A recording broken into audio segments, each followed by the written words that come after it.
So previously I did a commentary on the first verse of the Tao De Ching, and that kind of explains what the book is and stuff. If you want to go back to that one, you could follow the link in the description on YouTube.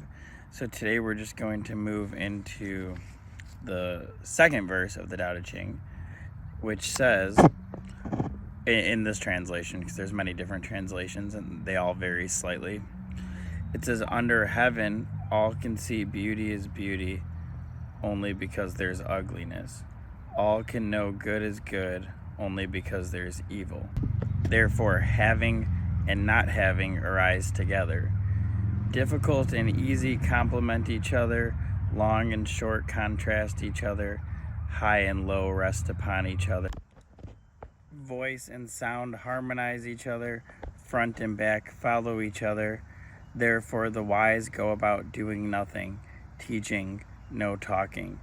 The 10,000 things rise and cease, fall without cease, creating yet not possessing, working yet not taking credit. Work is done and then forgotten, therefore it lasts forever."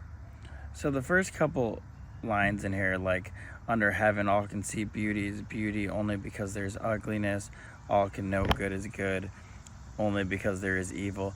It kind of just gets you to start to play with your mind, your ways of thinking a little bit, seeing that dualities are needed to cause each other.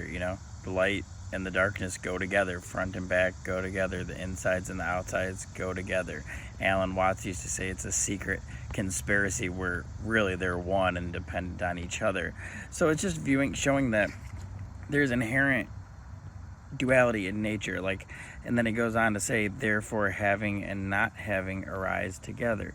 Difficult and easy complement each other. Long and short contrast each other," and so on. So if you go and read a lot of Indian philosophy, ancient Hindu texts, or Vedic literature, it'll talk a lot about how happiness and distress come in due course as a part of living in the material world. So don't get so caught in your personal melodrama, because there will be happiness, and there'll be distress, and there'll be winning and there'll be losing, and there'll be coming in front and coming behind. And not understanding that causes more suffering, because you cling to one rather than the other, and you'd rather have fame, you'd rather have honor than dishonor, you'd rather have fame than infamy. But what they talk a lot about in that literature is that comes in due course as part of having a body, as part of being a human being and living in the material world. There'll be times of happiness and times of distress, times of gain, times of loss. There'll be times when you win and times when you lose. And when we don't understand that, we cling to one, usually the one we like, winning as being the better one. So we're attached to that, and then we're averse to losing as being the worst one. So understanding that it's not about you. It's just phenomena happening. It's just part of the dance of life. So these are kind of getting you to view, differently how you view the world. That they're dependent on each other. High and low rest upon each other. The difficult and the easy complement each other. And then it says, "Therefore the wise go about doing nothing, teaching, no talking.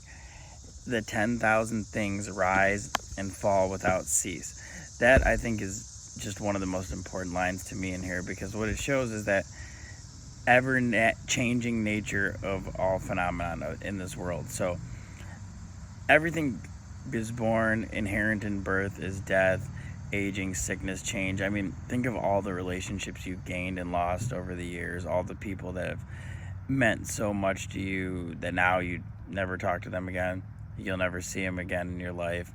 It's actually an exercise of attachment I've thought of, to go through your phone and your old pictures of people you'll never see again, or people that died that were close to you, and delete that picture and see how much pain that causes you because of your attachment there. You're clinging to that, because if you can see past that, you never lose anybody, and you carry them with always. But on the level of mind and the level of ego, you do lose them, and that's attachment. And so there's a poem by Rumi where he talks about us as like bird cages, and he says God moves some cages closer together at times, and some further apart, and there's no way to know and understand why. So there's no way to know why things move in and out of your life. And if you think about it, you'll say nothing ever changes, it's always the same, blah blah blah. But if you look back a year ago, your life's completely different than it is now. The people that are in it are completely different. Even things about you and your life that seem fixed, that maybe last 20 years or 40 years or your whole life, 60, 70 years, and the infinity of time or eternity, or even if you look at periods of the Earth's existence of billions of years, it's nothing, So it's like, it's important to hold that perspective. So when change happens, I mean, all you can do is flow with it and plunge into it, because the resistance to change is futile, because it's inevitably going to happen. And so it says the final part is really some advanced spiritual practice: creating yet not possessing. So doing what you have to do, working yet not taking credit, doing what you have to do as part of the dance, not clinging to what you achieved, to what you've made, to what you've helped somebody do, to what work you've done. Don't be so proud in your endeavors. Working without taking credit. Do it because that's what the universe called for at that moment. That's part of the flow of things. There's not you that needs to thank someone else for doing something, or somebody that needs to thank you. I mean, on the level of egos there is, so if someone thanks you, you say you're welcome, but that in reality you didn't do anything. It's just a dance unfolding. It's you helping yourself. It's God helping itself. And that's how our whole dance works. So it's nothing, not to take credit. That is a way of getting beyond ego. It's a spiritual practice. Working yet not taking credit. So working without attachment. Or in Hinduism, in the Bhagavad Gita, it's called dedicating the fruits of your actions to God. Or to Krishna, dedicating it to the universe, basically. Dedicating the fruits of your action to the universe rather than doing them out of ego and sense gratification. And then the last verse in here, it just says, work is done, then it is forgotten, therefore it lasts forever.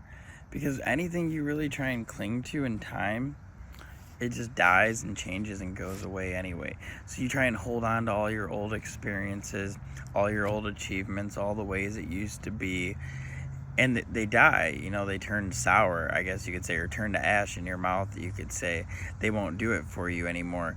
So work is done, it's forgotten. You have the most beautiful, Ram Dass used to talk about a practice of, you see somebody in the street and you love them so much. You meet somebody and you've never felt such love for somebody in your life, and you think they're a beautiful, amazing spiritual soul. You like everything about them. But rather than clinging to them and trying to make them yours or possess them, or be like, I need your number, or we got to hang out, or we got to get together in the future, whether it's someone of the opposite sex, someone you're attracted to, or just someone that you enjoy their company, being able to just be like, wow, I love that person, and I don't really care if I ever see him again in this lifetime or ever. So just being, and that's a hard practice, like meeting someone or some event or something that you really love, you like everything about it, makes you feel beautiful inside, and just letting it be what it is, not having to possess it, leaving it, leaving that person at the coffee shop or the street corner after you said hi, and knowing you'll never see them again, and being okay with that.